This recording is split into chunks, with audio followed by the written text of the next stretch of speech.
এই ছিল এক মায়াবী পরী। মায়াবী পরীটি ছিল অনেক ভালো। সে চারপাশে অনেক মানুষের উপকার করত, আর এর শত্রু ছিল এক ভয়ানক রাক্ষস। এ ছিল এক ভয়ানক রাক্ষসনে। চারপাশে বনের যত পশু পাখি আছে, মানুষজন সবারই ক্ষতি করে বেড়াইতো আর তাদের রক্ত চুষে খেয়ে নিত। সকালবেলা বল্টু তাড়াহুড়া করে খালি পেটে যাচ্ছিলেন ক্ষুধার্ত শরীর নিয়ে মাঠে কাজ করতে। হায় হায় উপরালা, আমার পেটে খেয়ে লাথি মারলো আল্লাহ। জানি না কার জাদুর দ্বারা যে এরকম হইলো আমার গাছের পাতাগুলি। আল্লাহ, এটা ভালো করে দাও। এই গাছের পাতাগুলি বিক্রি করে আমি কিছু টাকা পাই, সেগুলো দিয়ে আমার সংসার চলে।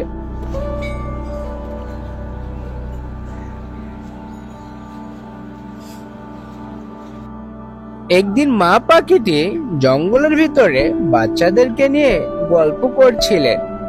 মা পাখিটি বলছিলেন, বাচ্চারা তোমরা জানো এই জঙ্গলের ইতিহাস? আজ তোমাদেরকে আমি এই ইতিহাসের সম্পর্কে জানাবো। এই জঙ্গলে এক ভয়ানক রাক্ষসিনী বসবাস করত। সেই রাক্ষসিনী এই জঙ্গলের যত পশু পাখি থাকতো তাদেরকে জাদুর দ্বারা খেয়ে নিত। সেই ডাইনিটি হঠাৎ করে সেই ডাইনিটি বাচ্চাদের উপরে জাদু করে তাদেরকে অদৃশ্য করে সেখান থেকে চলে যান। তখন মা পাখিটি ভাবতে থাকেন, এটা নিশ্চয় সেই ভয়ানক ভয়ানক রাক্ষসিনী এসেছিল। আরে এই রাক্ষসিনীর বিরুদ্ধে কাজ করত এক মায়াবী পরী। সেই মায়াবী পরীর কাছে আমাকে যাইতে হবে, না হলে আমি আমার বাচ্চাদেরকে ফিরিয়ে পাবো না। মায়াবী পরীকে আমি কোথায় পাবো, কোথায় যাব এখন? আমার মাথায় তো কোনো কাজ করতেছে না। যাই দেখি, জঙ্গলের উদ্দেশ্যে দেখি। মায়াবী পরী, তুমি কোথায়? এইদিকে বল্টু অনেক খোঁজাখুঁজি করার পরে অবশেষে মায়াবী পরীর সঙ্গে দেখা হয়। তার সব কথা মায়াবী পরীকে বলে দেন। তখন মায়াবী পরী অনেক রেগে যান।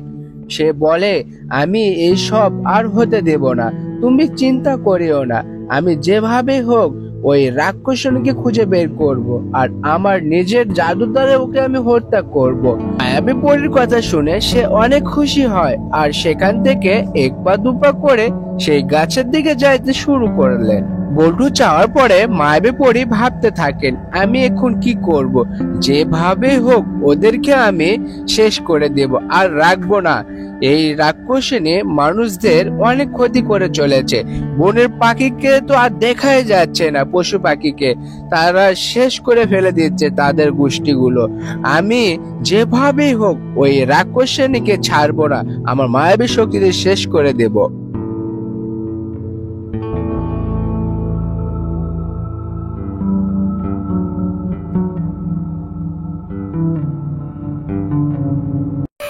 বল্টুর বাড়ি ফেরার পথে হঠাৎ করে ভয়ানক রাক্ষসনের সঙ্গে দেখা। রাক্ষসনী বলে, আরে বল্টুদা, তুমি কোথায় গিয়েছিলে? মায়াবী পরীর কাছে?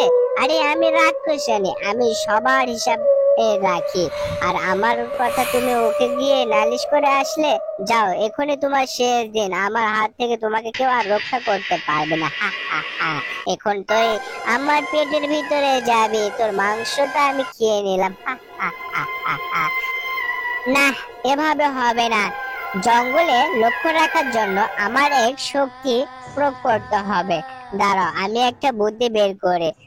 মায়াবী শক্তি, যা একটা শিয়াল তৈরি কর।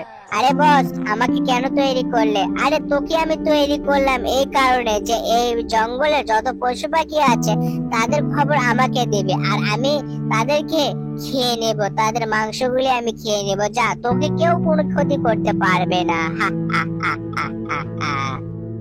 আমাকে এর জন্য সৃষ্টি করলো? আরে ভয়ানক রাক্ষসিনী, তুই কেন আমাকে সৃষ্টি করলে? এই পাপ কাজ করার জন্য আমাকে সৃষ্টি করলে? আরে আমি তোর কাজ করতে চাই না, তারপর তুই বারবার আমাকে সৃষ্টি করিস।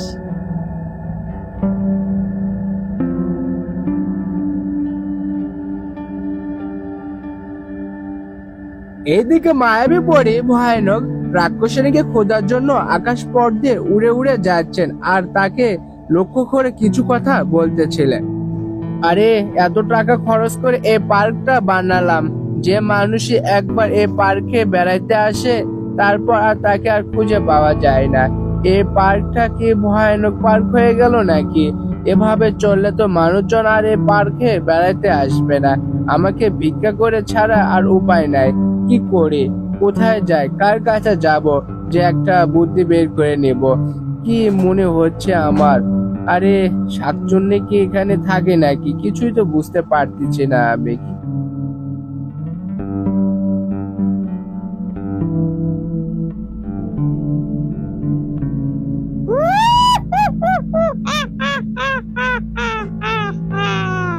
আমি ভয়ানক রাক্ষসিনী, আর আমাকে তোরা কেউ খুঁজে পাবি না। আমি ছায়া বদল করে যেখানে সেখানে আমি থাকি। আমাকে খুঁজার মতো এই দুনিয়াতে কেউ নেই। আমার সঙ্গে কেউ পেরে উঠতে পারবে না। চলে যাব আমি এখন অন্য জায়গায়।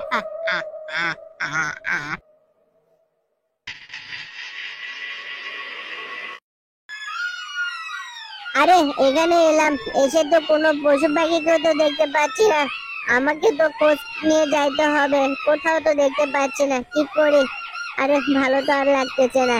কি আমি কি ফেরত যাবো নাকি? আরে ফেরত গেলে তো আমাকে জাদুঘর আগুনে পুড়িয়ে দিবে আবার।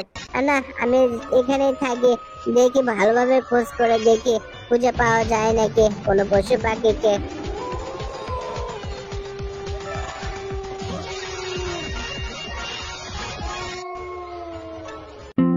মা পাখিটি অবশেষে অনেক খোঁজাখুঁজি পরে মায়াবী পরীর সঙ্গে দেখা হয়। তখন তাকে অনেক কিছু বলেন। তখন মায়াবী পরী বলেন, আরে আমাকে বলতে হবে না, আমি মায়াবী পড়ে, আমি সব কিছু বুঝি, আমি সবার খোঁজ খবর রাখি। তুমি তোমার বাচ্চাকে হারিয়েছো, ওই ভয়ানক রাক্ষসিনী তোমার বাচ্চাকে জাদু করে নিয়ে চলে গিয়েছে। ওরা এখনো জীবিত রয়েছে, আমি ফিরিয়ে দেব তোমার বাচ্চাকে, কিন্তু আমাকে কথা দিতে হবে, কারো কাছে আর যাওয়া যাবে না। হ্যাঁ মায়াবী পড়ি, আমি কারো কাছে যাব না, আমি তোমার কথা অক্ষরে অক্ষরে আমি পালন করবো। আচ্ছা ঠিক আছে, কান্নাকাটি করতে হবে না, আমি যেভাবে হোক তোমার বাচ্চাকে আমি ফিরিয়ে দেব। আমি আমি শুনেছি এই রাক্ষসিনী একটা শিয়াল পাঠিয়ে দিয়েছে, সেই শিয়ালের ফাঁদে তুমি পড়িও না যেন। যাও, আমার কথা তুমি পালন করবে। আমি তো অবাক হয়ে যাচ্ছি, এভাবে যদি বনের সব পশু পাখিকে সে নিঃস্ব করে দেয় তাহলে তারা তো হতাশ হয়ে পড়বে, এই জঙ্গল ছেড়ে চলে যাবে। দেখি সে রাক্ষসিনী কোথায় রয়েছে, আমাকে তাকে বের করতে হবে খুঁজে। আরে তোর কাজকর্ম দেখে তো আমি অবাক হয়ে যাচ্ছি। আমার নামে নালিশ দিয়ে আসলে কোনো কাজে লাগবে না। মায়া পড়ে কি করবে আমার? ওই মায়া পরীকে তো আমি ধ্বংস করে দেব, সেই শক্তিটা আমি অর্জন করে নিয়েছি তোদের মাংস খেয়ে খেয়ে। হা হা হা হা, তো শেষ দিন আজ। হা হা হা হা। যা ওপারে গিয়ে শান্তিতে থাক, আমি একটু ওই দিক দিয়ে ঘুরে আসি, দেখি মায়া পড়ে কি করে আমার। হা হা হা।